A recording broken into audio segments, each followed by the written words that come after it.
वयाच्या अखेरच्या टप्प्यावर पत्नी आजारीने बेवश आणि नवऱ्याच्या डोळ्यासमोर तिचं वेदनेत तडफडणं.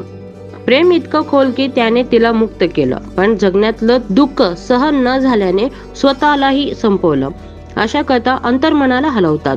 नाशिकमधील एकदंत अपार्टमेंटमध्ये राहणाऱ्या जोशी दाम्पत्याची कहाणी अंगावर शहारे आणणारी आहे.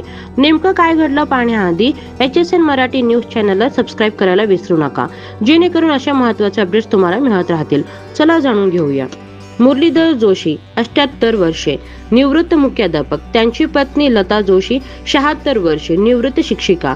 गेल्या काही वर्षापासून लता जोशी मेंदूविकाराने त्रस्त होत्या. तब्येतीत सतत चढ उतार, वेदना, औषध व उपोषण. त्यांच्या वेदनेने मुरलीधर जोशी मानसिकरित्या खचले होते. बुधवारी संध्याकाळी त्यांनी पत्नीचा गळा दाबून तिला मृत्यू दिला आणि नंतर स्वतः गळफास घेतला. दोघांनी मृत्यूपूर्वी चिठ्ठीत नमूद केलं, हे पाऊल प्रेमातून उचलले आहे. आम्ही दोघेही मुक्त होत आहोत. आमच्या मृतदेहाचा अंत्यसंस्कार न करता देहदान करावा.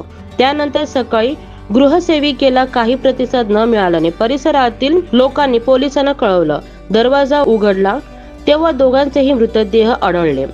पण प्रश्न असा आहे की हा प्रेमाचा परिपाक होता की आजाराने हरवलेल्या इच्छाशक्तीचा पराभव? तुमचं मत काय? ही करुणा आहे की अपराध? खाली कमेंटमध्ये जरूर सांगा.